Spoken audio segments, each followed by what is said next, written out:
So a big round of applause for David Marlett. David Marlett.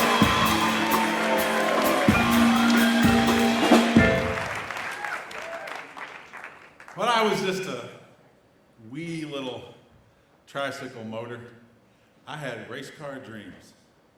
And it was, my little skint knees just popping up and down like pistons and a big old smile across my face. And I know I've got a NASCAR accent, but the race for me, the only one, was the spectacular Indy 500 race. And I would watch it every May, and I would just see myself going down that straightaway and banking into those curves and that checkered flag just for me. Years later, when I got out of college, first job I had was as an accountant, and I was auditing. I was assigned to audit a cardboard manufacturing factory in Anderson, Indiana, in the dead of winter. And I flew into Indianapolis, rented a little Toyota Corolla, and drove to Anderson.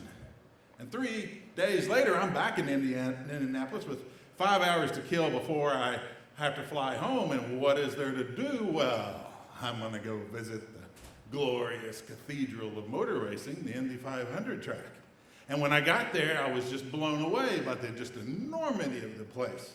And you take a main road and you go onto the track and you come up, and when you come up, you're in the infield and you pass a little guardhouse, and the guard waved me on to the museum, and I get there in the parking lot and it's all clear to snow, and I realize I'm the only car there, and I stand there and look around at this glorious place, and I can see that track, and there's the colossal turn one right there. And I see that the track is cleared of snow. And I go into the museum, and I'm kind of the only one there, and I see all the cars that have won, and I just slipped out the back, trudged across the snow, and went over to where the garages are, and where they have pit row, and right there in front of the grandstands where the starting line is, and it was just all empty, but I did see a whole stack of Penske advertising signs sitting there, and then I saw it. The gate going out on the track. And I tested it, of course, and it was unlocked. And just a little more testing, and I don't know, the damn thing just flew open. And I got up on my nerve, and I hightailed it back to my car, and my blood was pumping, ba-dum, ba-dum, ba-dum. And I went back to that guardhouse, and I pulled up, and I pulled out my accountant business card. And I said, "Sir," and I now notice he's an Indianapolis policeman, I suppose working midnighting here. And I said, "Sir, I have been assigned by my accounting firm to come audit our client, Penske, and they have some signs down on the garages, and I was told I had to come count them, and I sure would like to, please, sir.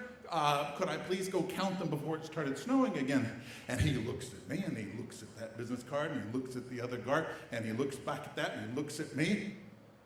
"Okay," says he, "just stay on the cleared pavement." "All right," says me, "I'll stay on the cleared pavement. Thank you, sir." And off I went slowly, not to draw any attention. As soon as I was out of sight, right through that gate, and I was on the Indy 500 track. And I could hear, "Gentlemen, start your engines," and there was the checkered flag, and I floored it. And by the time I got into the first turn, I'm going 100 miles an hour in that fancy Toyota, and I'm going up, and I'm startled at the bank of this thing, and how steep it is, and how high it is. I mean, hell, I could look down on the roof of the guardhouse, and I could see the police officer looking at me, and the other one run into his car. And I'm thinking, "Oh, God, I'm gonna get arrested." And I didn't know what to do. You can't turn around on that steep end bank, and suddenly this angelic voice comes to my head that says, "Oh, buddy boy, there's only one thing to do, and that's drive the fuck on." And I went onto the straightaway, and I'm heading down the straightaway, and I'm on the back, and I'm gaining speed. It's 110 and 120, and I hit into the third turn. And as I do, I'm looking back, and I see lights flashing behind me. And I know, kids, you don't run from the popo. But when two cars are on an oval track, and one's following the other, we're trying to catch it, and they're both going as fast as they can, that's not a crime. That's a goddamn race. And so I'm coming around the fourth, and there I see the checkered flag, and I'm going on through there, and I just can hear the crowd, the invisible crowd cheering and roaring, and I hit the brake, and I whoop right back through the gate, down those little roads, whoop, right past the guardhouse, under the track, and out into the streets of Indianapolis. Oh, and I'm staring at those mirrors, looking for the cops in the back, and I'm driving, and sure enough, no cops. And I finally pulled over into a parking lot, and I gathered my nerves, and a big smile came over my face, and my knees were shaking, just popping there. And I thought, you grown-up tricycle motor, you have not only just driven on the Indy 500 track, you won that spectacular race.